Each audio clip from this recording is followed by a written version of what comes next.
Hello and welcome to the Back to Movement podcast. I'm your host, Bernadett.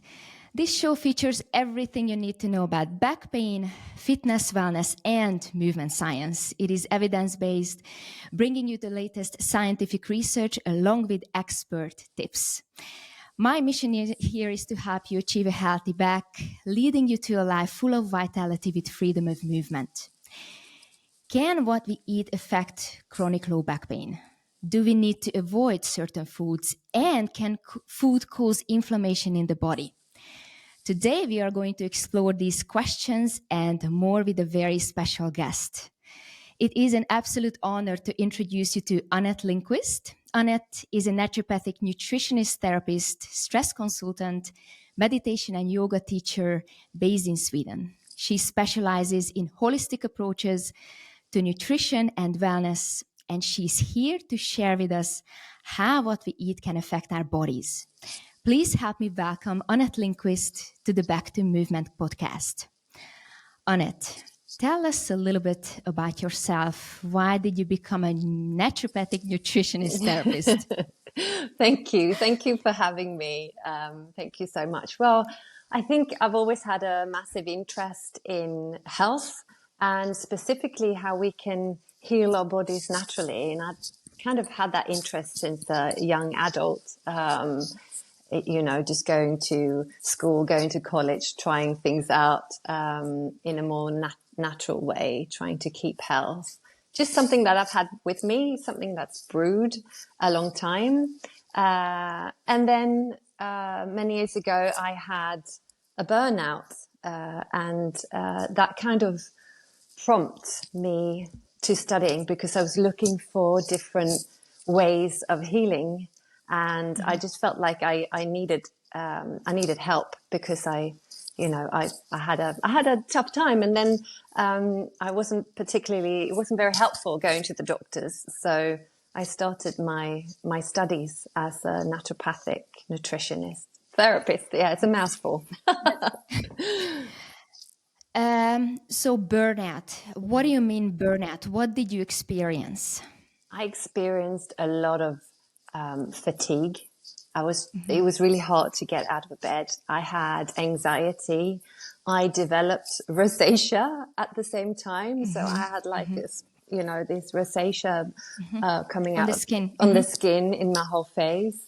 And I think you don't experience burnout when it's just one thing. There was many things going on in my life. So, I had small children, my mum was ill, my job was changed, our house got burgled, and I got married. So it was all of these different things happening in life. And I think it was just too much. And I think the human body is fantastic because we're wired to be able to, handle a lot of different things.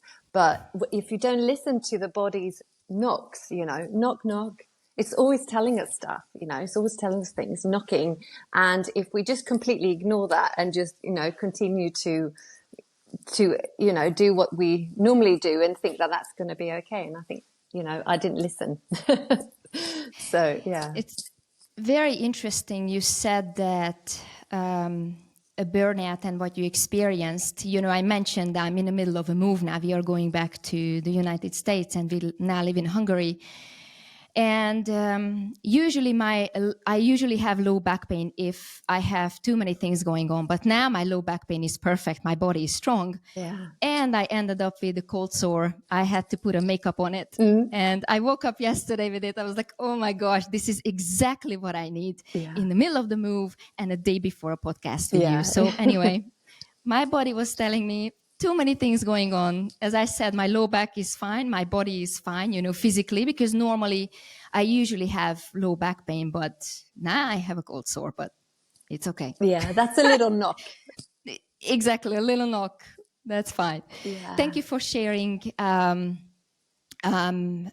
your path. Why did you become a nutritionist? So let's talk about how does gut health influence inflammation in the body? Let's talk about that. Talk about that. Yeah, let's get down to it. Exactly. Inflammation and the immune system, it's all, you know, we have the immune system in our guts. We have about 75 to 80% of our immune system in our guts. So yes, it's gonna, you know, depending on what we eat, is going to be influencing, you know, our immune system and how our immune system deals with inflammation. So if we injure our knee quickly, you know, we're going to see the inflammation directly, and, you know, we can see how the body attends to it and works with it. But I think many of us, we walk about with low grade inflammation. It could be anything. It could be, you know, that you brush your teeth and you're bleeding a little bit. So, and that's kind of like, yeah, you can see it, but you may not think about it. You may just think about your teeth. But when it comes to the gut, we have microbiome in our guts. So it's all these microbes. We have bacteria. We have a garden of things in our guts. So let me just explain it in a way that makes it, you know, for someone who doesn't know about bacteria. Think about it as a garden. You know, we have a full garden, and there's loads of different plants and flowers and all of that. Now, if we don't attend to our garden, we all know it's going to be lots of weed. You know, there's going to be tons of things that we don't necessarily want there.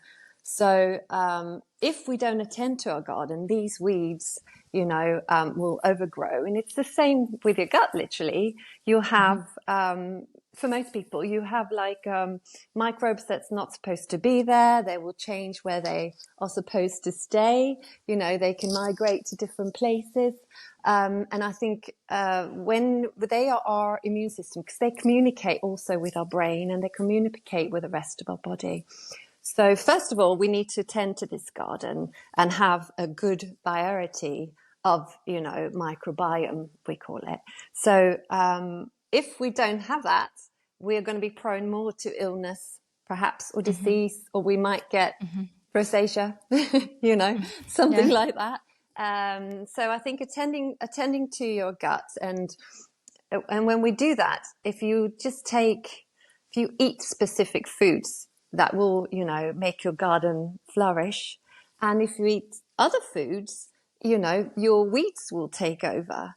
And I also call it, you know, they're a little bit like our soldiers, our microbiome. Some of these flowers are soldiers because, you know, they shoot down all the things that, you know, not all, but most things that we don't need also in the body. So together with our hydrochloric acid and that we have in our stomach.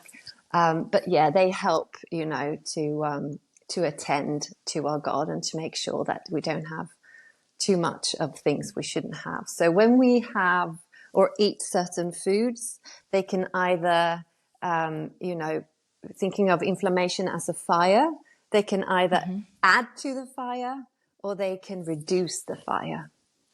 Yeah. So I think, yeah. Very interesting. Yeah. So inflammation and the gut are very, very tightly joined. And also, you know, they do communicate the microbiome with the rest of the body. So it's important. It's very interesting. You mentioned, you know, when you injure your knee, you can actually see the inflammation. It's correct. But when we talk about an injury, first step, we have an inflammation, but that's part of the healing. Is that the case with the inflammation in the microbiome? You know, because when we have, for example, you know, you injured your knee, and the first step, you know, you have an inflammation because that actually is part of the healing. Yes. Is that the case with that, or that's not the case? Yeah. So we need inflammation. We wouldn't survive without inflammation. That's our, you know, that's what we need. And if we didn't have it, we would die, literally. So we need inflammation. It's just when the inflammation is, you know, chronic, when it kind of stays the whole time. So you injure your knee, and after a while you can see, hopefully it gets better. Exactly. But if you have chronic inflammation, and we can talk about that as well, what is chronic inflammation? How do you get it? But that's also very connected to your gut. You can have in our intestine, we have obviously you know, all these microbes, but also thinking about the permeability of the intestine. So thinking about, you know, we have all our food are going through our little hole, and if the permeability the tight junctions in our intestine, if they are, not together enough, if they start to, move, then, small little particles that the eye cannot see can get into the bloodstream, and then there will be an immune response. Like, for instance, I can't have wheat, too much wheat, and I can't have too much milk. I am not celiac, but I can't have too much of it because I've had leaky gut. And leaky gut is something that we talk about in functional medicine, but we may not always talk about it in normal healthcare. But we can talk about permeability of, the intestine. So it's that as well. If your gut is not like super tight, your tight junctions are not tight enough, then it could lead to that, things come different toxins can get out into the bloodstream. And they're so minute, your eye can't see it, of course. And so I think when you have that, that's going to be like inflammation, that's not going to be inflammation, but it's going to help the inflammation, to grow. And if I can, it's always easier if you have an example, but because of my, for instance, rosacea, that has to do with a gut, I'm pretty sure. There's two different, science in this, two different ways of looking at rosacea. But I'm just going to do it as an example because I've treated it as if it was an autoimmune thing. And some people say it is and some people say it isn't. So, but let's just say that. So literally I was eating a lot of wheat. I was having a lot of dairy. And I then took a little test to check, am I allergic? I wasn't allergic, but I was intolerant, which meant that when I took away my wheat, I had 60% of my rosacea went. And then when I took away the milk products, the rest of it went. And sometimes I get flare-ups if I eat something, too much of something. I have a little bit of dairy, but not too much. But that's just me. And I'm not saying that's everyone, but that's how inflammation can show up. So, and intolerances can show up. So yeah, there's a lot of things we normally don't talk about that can happen when it comes to inflammation. So that would be, I would call that a low-grade inflammation because you can't see it, and for other people, it will show up differently. So you mentioned wheat and dairy. So those are inflammatory foods, right? Is it inflammatory food for everyone, or can some people have it? How does it work? Yes. So or is that a myth? So are there any inflammatory foods, or is it just a myth? It's very hard because I think most of the wheat we have today is not like the wheat we had yesterday, like most of like 50 years ago. It's different soil in our, when we grow our crops and our foods. And we can look at that, but that's a different discussion. But I think some people can tolerate wheat well and some people can't. And also I think this also becomes very specific to the individual and not just to everyone. But I would say if you have a high processed, high processed food intake, then yes, that's probably going to be prone to inflammation because, if you have a lot of white bread, that's processed food. It's not really great for your gut. It doesn't do much, literally. I'm not saying you can't have it. I'm just saying that wheat used to have a lot of minerals and it doesn't have the same minerals today as it used to. So yeah, it really depends. But I think if you keep wheat down, it's probably going to be quite good for you.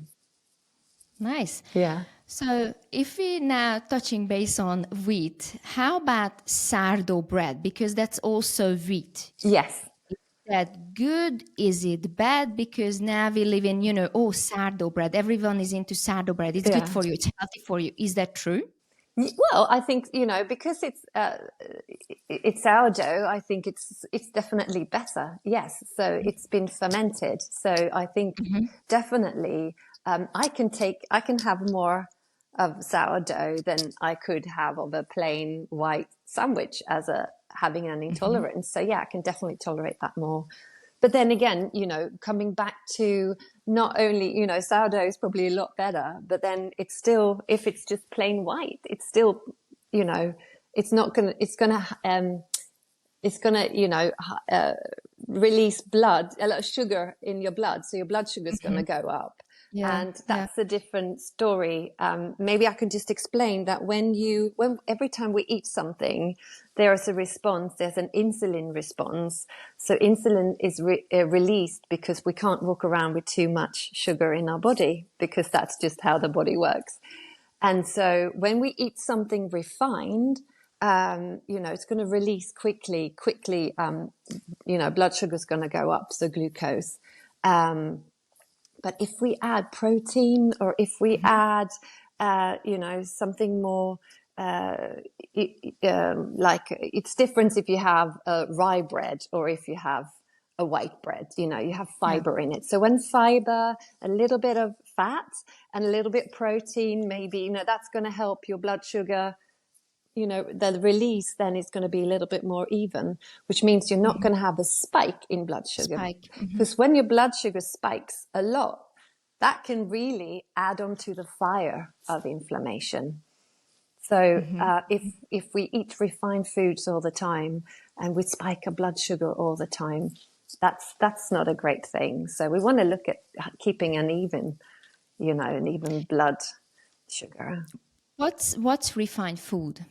Okay, so refined foods would be your sugars, you know, white sugar, even brown sugar, obviously, but, you know, sugar in general. So that would be sweets, it would be cakes, it would be all of that. It would be white bread, white rice, white pasta, you know, all of when you've taken away the fiber from the actual crop, that's when you kind of, taken away what helps, you know, how we should eat it. You know, back in the day, we wouldn't take away the fiber like we do today. If we're looking, you know, many, many years back, you would keep the fiber. And it's like eating fruit. There's a huge debate about fruit. I'm actually a fan of fruit because I think we need to get our vitamins from somewhere, you know. But there's a huge thing going on where we shouldn't eat fruit. And, you know, there's different camps and, you know, there's different layers to how we can eat. But I always think, well, if we can pick it from the trees, then that's a good thing, right? You know, it was God-given. That's how I think about it. But yes, if you do then peel your apple without the actual fiber, that's going to spike your blood sugar too. So of course there's going to be, you know, something in, you know, when it comes to those things. So, yeah. And how much do we need to eat of those inflammatory foods to have a problem? Or, you know, like, can we eat it every once in a while? How does it work? Or how should we do it? Yeah, I think that's so individually, it's to the individual. Like, how does it work for each and every one of us? One, it's gonna, you know, it depends how your microbiome is, first of all. Secondly, it's also going to be, what's your normal baseline? So what do you normally eat? You know, do you normally have a pizza, Coca-Cola, KFC, you know, McDonald's diet? Of course, you know, if you have that all the time, that's probably gonna, you know, work havoc with your microbiome. So yeah, and it's not going to give you much of any, you know, minerals and vitamins. So, but if you eat a whole, you know, whole foods, you cook your foods yourself, you know, I like to think about the 80-20 percentage way of eating, you know, 80% most of the time I eat well, 20% of the time, I can, you know, I can go for that chocolate bar, or I can have a nice glass of wine or what have you. But it's all about the balance, isn't it? It's all about the balance. Yes. So I think, you know, I'd never say, I don't believe in never eating anything again, because I don't think as humans it's easy for us. You know, I've met a lot of patients, you know, working for a functional medicine clinic, and it's only about one patient a year that goes, "Oh, Annette, I really want it, you know, it's black and white. I really want it like this, like that." Most people, it's a big thing to change the diet. It's nothing that you do just overnight. And I think it's just, it's important to to make sure that we can keep up with a good diet. And it could be a lifestyle rather than just a thing for a couple of weeks, and especially if you have chronic pain, then, I really truly believe that you can help that chronic pain and inflammation by eating well. But it's never only about the foods. Yeah. I think it's really important to look at lifestyle, and do we have people to talk to, and what's our stress levels like, and all of that, because that it's not just ever one thing, it's the balance with all these things, I think. I feel like we are talking about chronic low back pain because this is, as we know, it's multifactorial. So I guess inflammation is multifactorial also. So it's not just food. There are many things, right? Yeah, definitely. And you can just go to stress, for instance. So you may not think about stress being something that's going to suppress the immune system, but it will. And it will do something to your digestive tract and your gut as well. Because imagine that, back in the day, now I'm talking like years back, we might be walking in the woods, or we're on the savannah, there's a lion or there's a bear.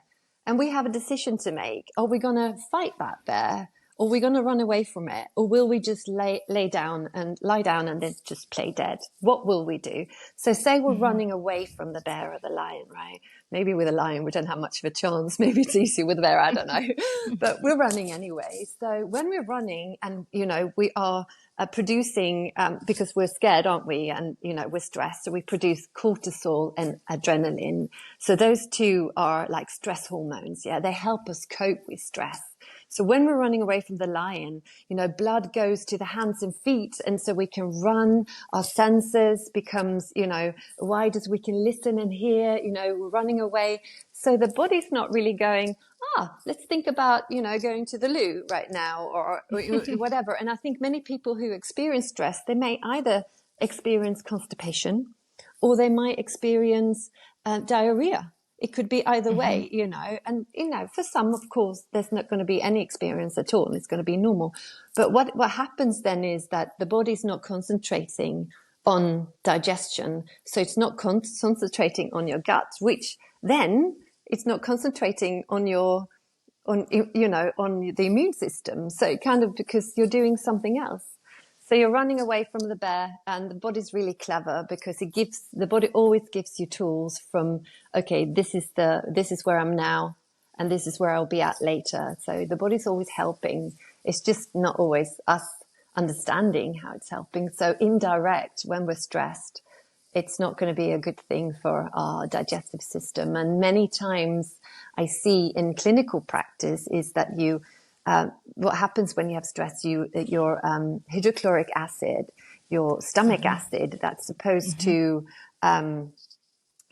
kill pathogens and toxins that we shouldn't get into our digestive system, then it becomes weaker. So which then means that we let things through. So that's also, can compromise the microbiome that way. So yeah, it's the whole thing, I think. Very interesting. So we have inflammatory foods. Are there any foods that can help with inflammation? Absolutely. So I think if you keep a good baseline of your diet, if you get your greens, your vegetables and some fruits, and I think with that, think about the rainbow of colors. You get antioxidants, right? So antioxidants are really good. So what's the difference between an oxidant and antioxidant? Just to explain, if you eat an apple and you stick it on the counter, it's going to go a little bit brown after a while, isn't it? So that's oxidation of the apple. Now we oxidize every day. We eat things, we breathe, we have waters that may not always be clean. We inhale some perfumes, we do all these things that's going to, oxidate. And then when we eat an antioxidant, just to make it simple, I like to make things simple. It's a bit like, okay, we'll clean the apple now, then it's clean, so we have antioxidants. They're good for the body. And of course, there's tons of research with antioxidants out there, and, there'll be different schools and there'll be different thoughts on antioxidants. But from my school of learning as a naturopathic nutritionist, we want antioxidants in our body. So, that will help with health. And then, if you look at anti-inflammatory foods, we can look at garlic, we can look at ginger. Has a compound in ginger is anti-inflammatory. Turmeric, the compound curcumin, that's anti-inflammatory. And we can look at fish, right? So omega-3 fatty acids, for instance, that's found in fish or fish oil or algae, really good for inflammation. So there's tons of things you can do and eat that would keep keeping a good diet and helping with inflammation. And I think if we know what can cause inflammation and we know what can be good, for inflammation, then we can have a good mix, and I never think it's about just one thing. It's not like I can have McDonald's and eat turmeric and think that I'm going to be all right. It's just the whole thing, I think, that we look at. Definitely. Yeah. So the whole intake. It's very interesting because a couple of weeks ago, my client had her birthday weekend and she ate food that she usually doesn't eat, those kind of foods, like inflammatory food, cake, they went out. And Monday we had a session. She has chronic low back pain, but it got better so much, But on that Monday, we started working out and she told me she is in so much pain. She doesn't feel good. She's constipated and her low back flared up. She was in so much pain. So do you think that food can actually affect, that chronic low back pain? Do you think it's maybe something to do with the pain tolerance rather than affecting that area specifically, obviously, but rather than reducing our pain level when we eat too much of these inflammatory foods? What do you think? Well, I think it's all to do with the baseline, coming back to the baseline again. Now, if you already have inflammation, then obviously if you eat something that, and might be just for her, that those certain foods will trigger something in her, and they may not trigger you or someone else, and so forth, or me. But I think it adds to the fire, coming back to the fire. I think it adds to the fire, definitely. And I find many of my patients, they haven't, I don't know so much about your client, but some of my patients, they may have had leaky guts, that they're dealing with leaky guts, and if it's not, if it's not all the way there yet, so you have that it's fixed, so to speak, then of course whatever you eat is gonna be a little bit, not whatever, but if you eat certain foods, then it's got to get worse, I think. So I think it's very individual. How we react to food, and also, coming back to there's not one size fits all. We can talk about great stuff today, and then someone can come and say, well, I can't have garlic, it makes me sick. Well, then you probably shouldn't have garlic at all, just because it could be acting as an anti-inflammatory. So I think we have to look at it individually all the time. Yeah. Very interesting. Can stress and mental health affect how diet influences chronic pain? Yes. So we talked a little bit about the stress, and I think mental health, we're looking a lot about mental health these days, and can't talk to it too much, but, we're talking about inflamed brain, we're talking about having an inflamed brain. And so we're eating foods today that we normally wouldn't eat, and that we shouldn't be eating. If you look at something, you pick something up, and if you can't understand what's, inside that food, you pick up an apple, it's going to be an apple. But if you pick something up in the supermarket and you just look at it, and there's all these different numbers and the different names and you've never heard of them, then that's probably not a real food. So just talk to this first, and then I'm going to get back to the mental health. But if it's not a food, when it gets into your body, you can also look at it like this. We get a nutrient from a vegetable, right? And look at that as a key. I'm making it quite simple now, and there obviously health can be really complex, but say we have an apple again, and that's your key, and you have the lock inside your body. So you're going to be able to turn the lock around with your key. Now, if you have a food that is supposed to be an apple, but it's made in a lab, and then you stick it into the lock, the key will fit, but you probably can't turn it around.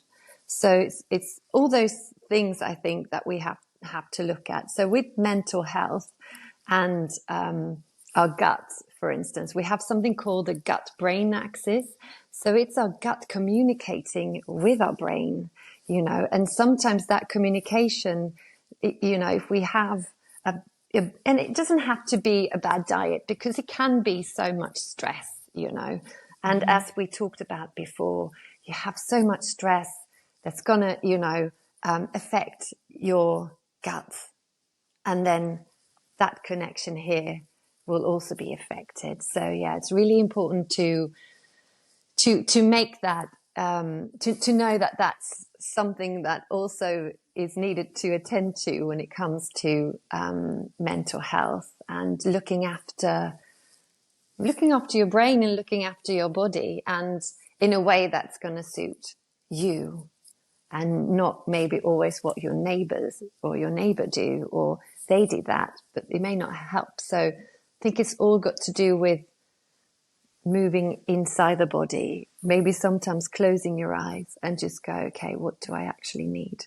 Because there's so much buzzing around, I think. So I think you have to feel our bodies too, I reckon. We can't just, if we're just running and you might have brain fog, and for that, or whatever it may be, and you're just running in life and you're feeling stressed, and when you feel stressed, you'd rather go for something sugary because your brain needs glucose, right? Yeah. So you go for that chocolate bar, or I just stop at McDonald's, and you'll have that McDonald's because you don't really have time to, prepare your foods at home.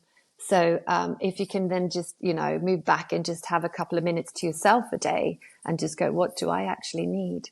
And I think that's going to help brain health and gut health too, to just, come down. Did that answer your question? I'm sorry. Yes, absolutely. You mentioned a chocolate bar. I have to be honest with you, every evening, and that's my treat, I have a little piece of chocolate. That's my treat. Yeah. Every evening, that's my thing. And it's not the healthiest chocolate, and it's not a big piece. It's a small piece. And I love it. Yeah. If we have a little bit, is that okay? In moderation daily, or should we just stop eating those kind of food?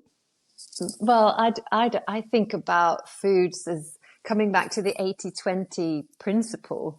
Okay. If you have a small piece of chocolate every night, and it's not going to be a massive chocolate cake, it's just going to be a small piece, and you eat well the rest of the time, I don't think it's going to make a huge difference. No. But Thank you so much. Yeah. Now, a big relief. We can stop the podcast. That's what I was interested in, because that's my thing. I work out, eat healthy, trying to be mentally healthy too. But I just need 2 little squares. Well, then I hit the couch and I just relax for 30 minutes before I go to sleep.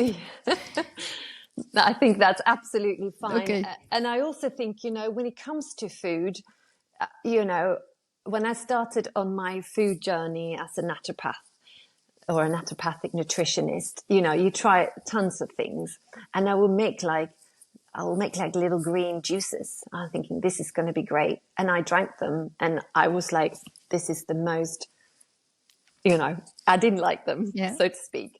And I also think when we eat something and we don't like it, what's that telling the body? It's telling the body, oh, I don't want it. If you hold your nose and you drink it, I don't think that's a good thing. And yes, of course, there could be nutrients that we need, but we could probably find those nutrients somewhere else, so to speak. And I think also when we enjoy something, yeah, and of course the chocolate, that's so little. I think go ahead, have your 2 pieces of chocolate. That's absolutely fine. And you look so healthy, you look so lovely, your skin's so nice. So I think you're absolutely fine.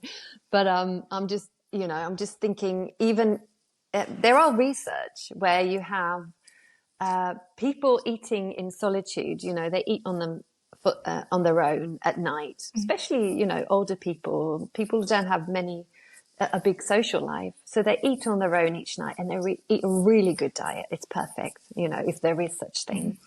And then you have someone who eats with their friends or their family, and it's not as perfect diet as one could think you could have.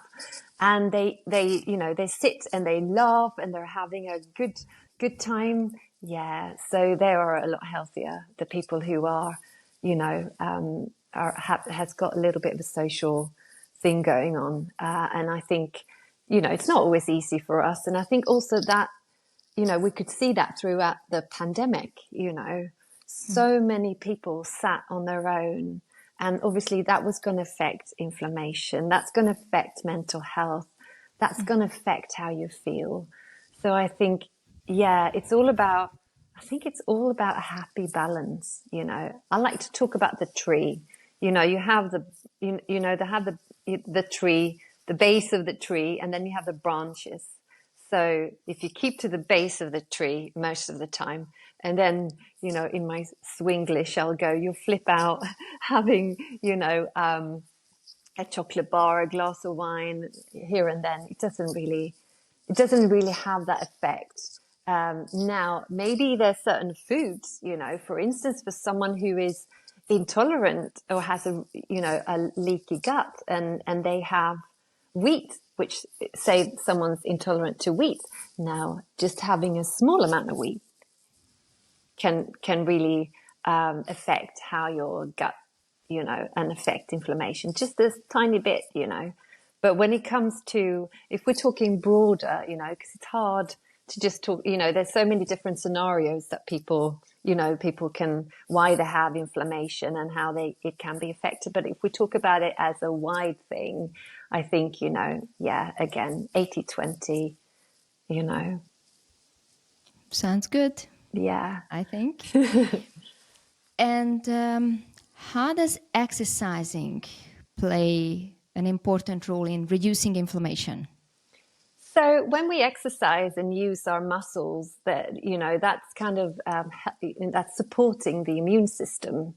So all sorts of exercise can be really good, but if you're really stressed, you should look at how you exercise, for instance, right? So if you're running away from the bear and you're eating really well, but you're running away from the bear every day, or the lion, and then you go, okay, so literally in real life, you go out running, or you train for a triathlon or an Ironman, or you're just going for a run.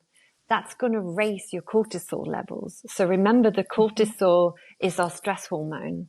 So if you're already stressed about work, life situation, something, and then you go out and do a really tough workout, you're going to raise cortisol levels, and that's going to add on to the stress hormones that are circulating in your blood. So, and that can actually lead to anxiety and the feeling of anxiety and so forth. I think it's so important to move. Movement is part of us human beings, and we sit down a lot, don't we? It's easier to, most people today, not most people, but many people have seated jobs. You sit for 8 hours, literally, and then you go home and then you watch the telly and you sit a little bit more. So I think we're made to move. We are totally made to move. Yeah. And so exercise will play a huge role in our immune system and inflammation. It just depends where you are in your, in your stress baseline. And too much exercise, say you're out running, I don't know, a mile, Swedish miles 10K. So say you're running 10K every day. That's obviously going to stress the body. So it's, I think, again, when it comes to exercise, I think it's good to exercise every day. You know, but I think you have to look at where you are in your life. If you're 25 years old and, you know, you're happy-go-lucky, there's nothing going on, then absolutely fine. But that exercise may look different if you're a 55-year-old woman and you're in menopause. You probably shouldn't go out running every day, because then you maybe concentrate on different things, because your stress hormones and your sex hormones, you know, they kind of, I wouldn't say they're similar, because they're not, but they, you know, they need the same nutrients, and they, you know, they react quite similar in the body. So, yeah. I also believe that if someone is running 10K every day, it's not a problem if they've been doing that for a while and the body adapted to it. Yes. Because we can adapt to things. But if you are just hitting menopause, you never ran before, you can start, but doing gradually. Yeah. I always believe in that the body can adapt. We are amazing. The human body is amazing. You can adapt to so many things, but you need to start gradually and slowly. First of all, because you can have an injury, right? So if you never been squatting and you start squatting with 50 kilograms, you're probably going to hurt yourself. Yeah. But if you start squatting with your own body weight first, or even some of my clients, they come to me, they can't even stand up from a chair. So we start, squatting like half squats or holding onto something. But if you start gradually, you can do probably anything, even in your 60s, 70s. You just need to start doing it gradually, especially if you've never done it before, right? Totally agree. And I'm sure you've seen those people who run a marathon when they're like in the 70s, 80s, and even 90s. That's amazing. So no, of course. Yeah, totally. I totally agree. Yeah, but it is a problem if you never exercised before and you start something, you know, you're jumping and you're diving in too fast. And that's when usually things happen. Yeah, no, it is. And I think, you know, like we said, we're made to move. So we have to move our bodies. It's in where I went to school and how we talked about, you know, health. We had like physical, you know, that like movement and so forth. And then you have the mental part, and then you have the food, but you also have the soul part, you know, nourishing your inner you know, somehow. And for different people that will mean different things. But you just attend to you. So yeah, so the balance again. Yes. So can you recommend meal or dietary planning for people who are listening? You know, what should they do? How should they start? Oh, I think, you know, look up the Mediterranean diet. I think, you know, you can go for, you can kind of adjust that a little bit. So the Mediterranean diet is how the people ate around the Mediterranean Sea. And there's so many, and how they eat today as well, but it's changed a little bit. But I think, you know, what grows there and how people eat. They have a lot of olive oil, for instance, can be, you know, anti-inflammatory. There's a lot of fruits and vegetables. There's not so much red meat, you know, it's a bit like more fish. And, you know, you have greens, and then you always also have, you know, they eat with other people. They sit and they eat, and they have this social thing. So I think if you look at that diet, that's a good way to start. There's so many scientific studies about the Mediterranean diet, and there's tons of diets out there, you know, and, you know, you can go for all different things, but I always tend to come back to the Mediterranean diet because it gives you so many different things and inputs. If you go, you know, people might say, oh, I want to go a carnivore diet and only eat meat. Well, that's probably fine for a while, but after a while, I'm going to say, well, how can you attend to your garden? How does meat doesn't give you, it doesn't help for the garden to grow, because different things in kale or broccoli or, you know, all these different vegetables and fibers, they feed our microbiome, right? So and meat don't tend to feed as much as these different fibers do. Or so I would look at the Mediterranean diet, but I will also look like how can you attend to your garden then? So maybe something like sauerkraut, something that's been fermented, or kimchi, or miso soup. All of these fermented foods are really good for your garden. It will make your microbiome flowers grow and expand. So that's what you probably want to add into your life. And if you do get something like sauerkraut, for instance, which is it's cabbage, isn't it? It's kale.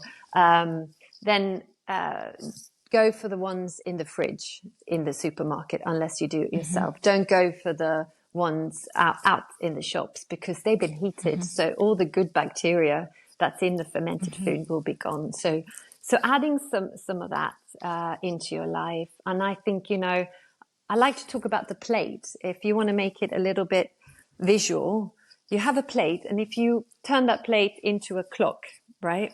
So you have 12 o'clock on the top, 6 o'clock at the bottom. So between 12 and 6, that's your vegetables. So that could be your broccoli, your cauliflower, your kale, it could be cucumber, could be, all of that. But really foodie, not like just salad, because that's not going to fill you up. But, something crunchy, half of the plate. And then a quarter of the plate. So from 6 o'clock to 9 o'clock, that's when you could have, your meat. It could be something, could be your fish, could be your chicken, turkey. Yeah. And I think too much red meat's probably not too good. So you can obviously have red meat, but the Mediterranean diet, looking at that, it doesn't hold that much red meat. But, so you can have your meat, and then the rest quarter will be like, okay, so I have maybe you have potatoes or grains and stuff like that. And some people might say, well, are potatoes really, healthy? Should you be eating them? Yes, they spike your blood sugar. Yes, they do. But I also think if you eat well, and if you have it with another meal, the rest of the meal, you're going to be fine. But, you can tend to, if you want whole grains, maybe like whole grain rice or something like that, or quinoa, something like that.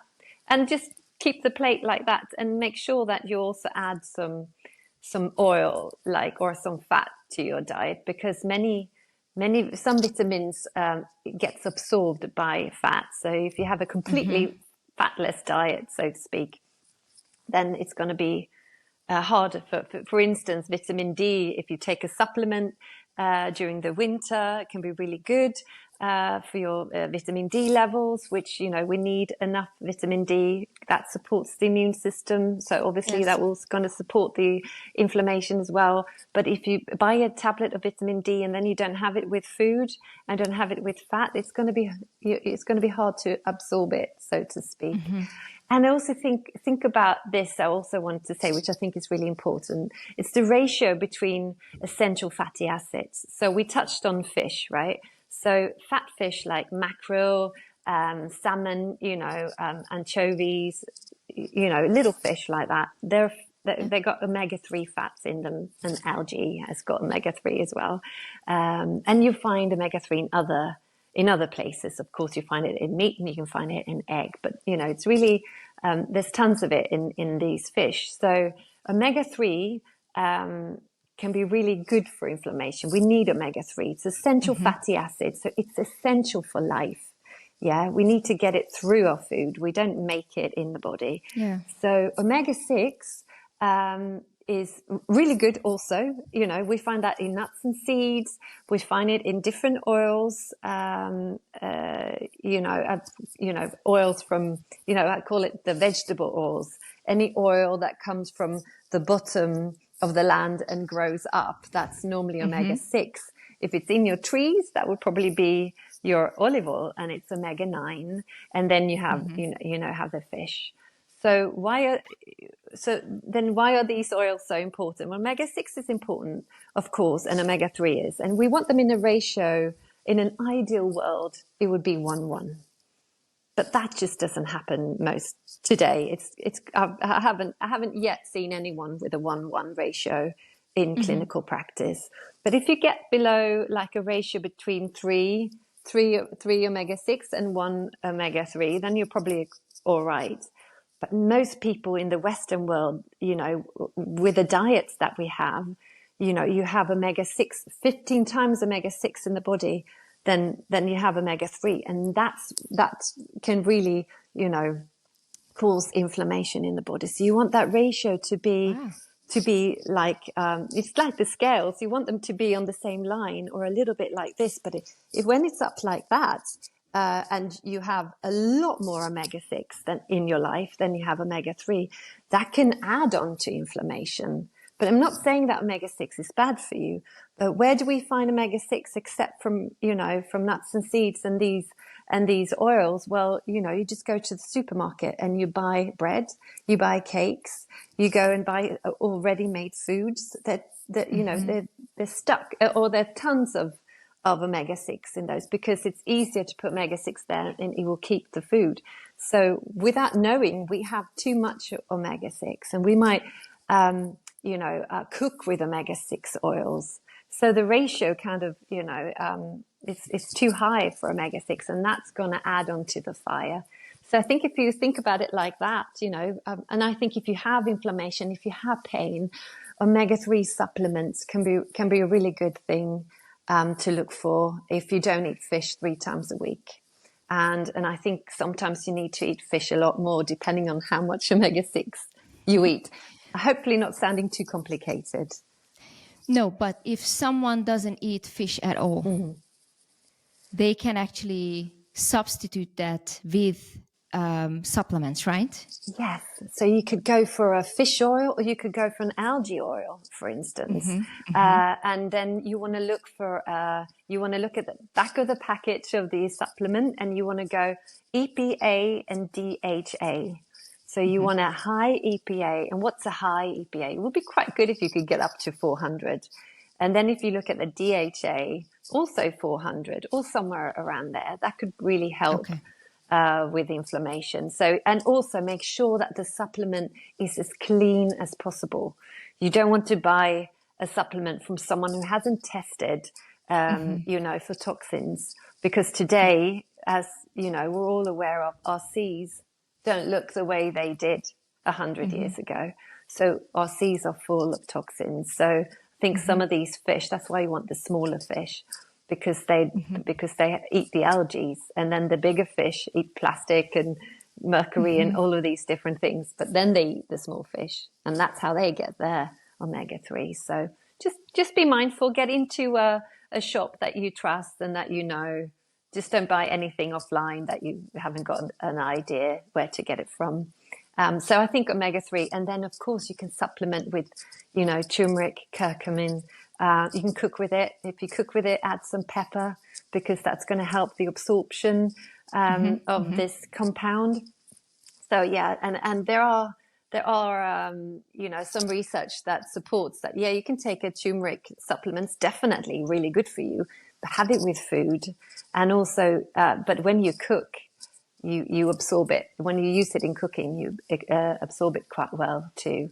And then, of course, you know, any antioxidants. So make sure that you have a variety of foods, not just like, don't eat the cabbage every day, or, you know, what have you. Just, you know, look at the rainbow colors and maybe be curious. Oh, I've never tried this. How does this taste? And can I try that? Or, oh, I might go for this, you know, and experiment with your foods, because it could be fun. Make it fun rather than, oh, I have to, or I must, you know. Just find some good you can go for anti-inflammatory recipes. And that would probably then, an anti-inflammatory diet would probably most, you know, cut away too much red meat. You can have some red meat, but, you know, not too much of it. And then, you know, just concentrate on where you find vitamins and minerals, so to speak. Yeah. So Mediterranean diet, omega-3. Yeah. Antioxidant. Yeah. Those are the things that are important. Yes. And everything in moderation, even moderation in moderation. Yes, definitely. Okay. And one more thing, Bernadette, one more thing, because I think we do have to be nice to ourselves.